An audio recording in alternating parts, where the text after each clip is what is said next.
भूतनी अने दीप्ति से बेइंतहा मोहब्बत करता था। वो लोग भुवनेश्वर के एक कॉलेज में पढ़ते थे और ये ट्रिप उनकी कॉलेज में एक साथ आखिरी ट्रिप थी। पर अने के लिए उस ट्रिप के स्पेशल होने का एक और रीजन था। वो दीप्ति को इस ट्रिप पर शादी के लिए प्रपोज करने वाला था। सब प्लान के हिसाब से परफेक्ट था। वो दिन में चिलिका लेक के खूबसूरत नजारे देखेंगे और शाम को लेक के किनारे अने उसको प्रपोज करेगा। अने चाहता था कि वो दोनों उस पल में अकेले हों। शाम को जंगल सफारी के बाद अने ने दीप्ति को बाइक पर बिठाया। जब वो लोग वहां से निकल रहे थे तो गाड़ी के ड्राइवर ने उन्हें कहा कि वो किसी भी हालत में रात होने से पहले वापस आ जाएं। अने ने उसकी बात पर ध्यान नहीं दिया और दीप्ति के साथ वहां से चला गया। आखिरकार उसने बाइक लेक किनारे जाकर एक ऐसी जगह रोकी जहां से इतना खूबसूरत सनसेट दिख रहा था जैसे उन्होंने कभी देखा नहीं था। दीप्ति बाइक से उतरकर खुशी से एक छोटे बच्चे की तरह भागने लगी।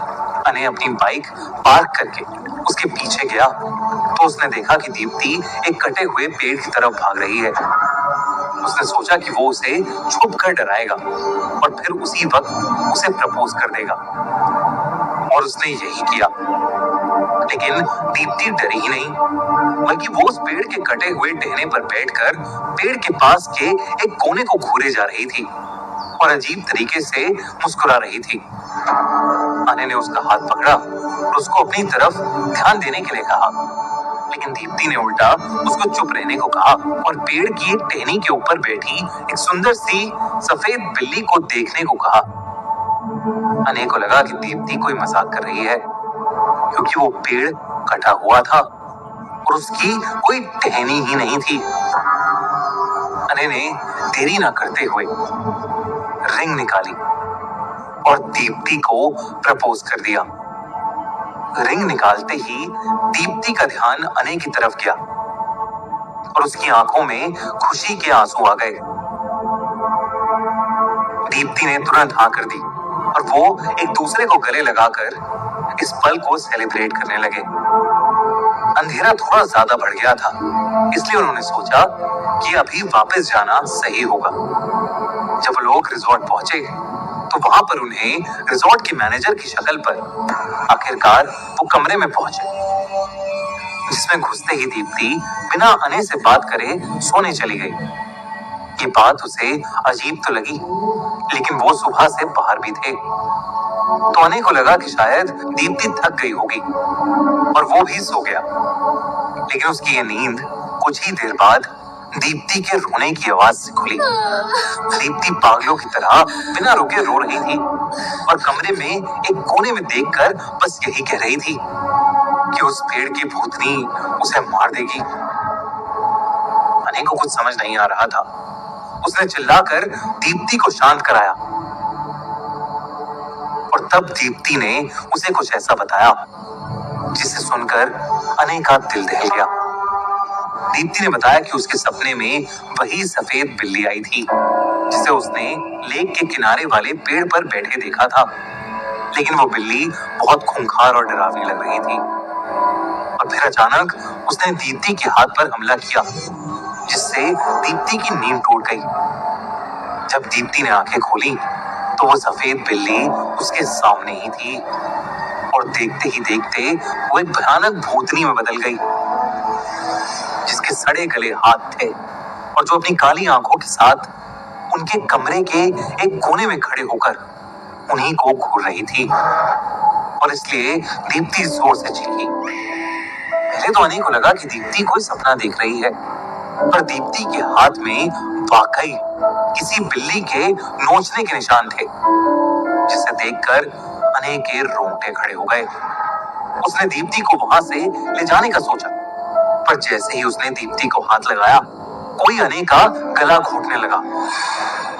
तभी उसे भी वो भयानक भूतनी दिखी जो एकदम से उसके सामने आ गई और उसे मारने की कोशिश करने लगी। अने दीप्ति से मदद मांग रहा था, लेकिन दीप्ति की तबीयत एकदम से खराब होने लगी। दीप्ति के मुंह से अपने आप खून निकलने लगा और दर्द के मारे उसका रोना निकल गया। दीप्ति की आंखें भी साए जैसी काली पड़ गई थीं। अने कदम घुटने ही वाला था, तभी रिजॉर्ट का मैनेजर उनकी चीखें सुनकर कुछ स्टाफ मेंबर्स के साथ वहां आ गया। लेकिन उसके आने से भी कुछ नहीं हुआ। वो भूतनी अब वहां नहीं थी, लेकिन दीप्ति की आवाज बदल चुकी थी और वो एक डरावनी सी आवाज में बस यही कह रही थी कि वो सबको मार देगी। जिसके तुरंत बाद वो दोनों बेहोश हो गए। मैनेजर की मदद से अने और दीप्ति को हॉस्पिटल ले जाया गया। जब अने की आंख खुली तो उसने देखा कि उसके पेरेंट्स, दीप्ति के पेरेंट्स और वो मैनेजर वहीं थे और उसे होश में आता देखकर बुरी तरह रोने लगे।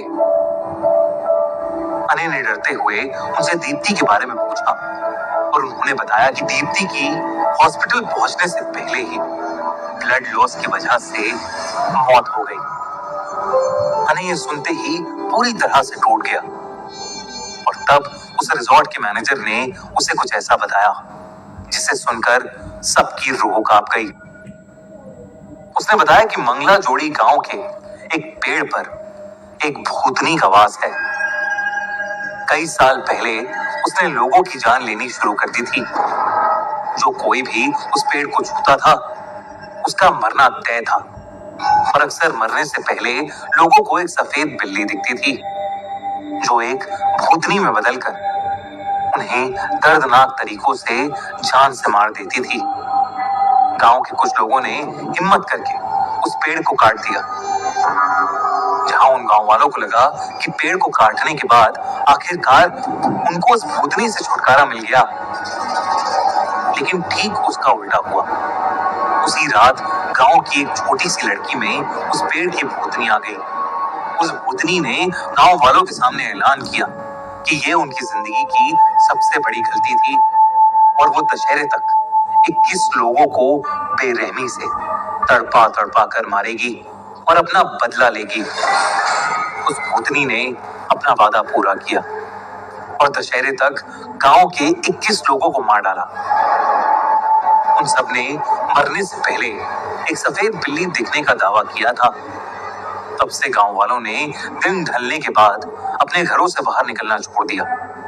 आज तक कोई भी गांव वाला दिन में उस पेड़ के आसपास जाने तक की गलती नहीं करता। उस दिन अने के लिए सब कुछ बदल गया। उसके लिए पेड़ सिर्फ पेड़ नहीं रहे। जब भी वो किसी बड़े पेड़ के पास से गुजरता उसे एक परछाई नजर आती और हर रात उसके सपने में वो भूतनी एक सफेद बिल्ली के रूप में आती जो धीरे धीरे उसके करीब आकर मुस्कुराती और उसका गला घोंटकर उसकी जान लेने की कोशिश करती। अने ने अपने घर से बाहर निकलना ही बंद कर दिया। कुछ महीनों बाद एक रात उसके पेरेंट्स की नींद अने के चिल्लाने से खुली। वो किसी से पेड़ के पास आने के लिए माफी मांग रहा था। उसके पेरेंट्स डरते हुए उसके कमरे तक पहुंचे, लेकिन वहां उन्हें अने नहीं बल्कि उसकी लाश मिली, जिसके सामने वही मंगला जोड़ी पेड़ की भूतनी हंस रही थी, जिसके बारे में अक्सर अने बात करता रहता था। पर इससे पहले कि अने के पेरेंट्स कुछ कर पाते, वो हंसते हुए हवा में एकदम से गायब हो गई।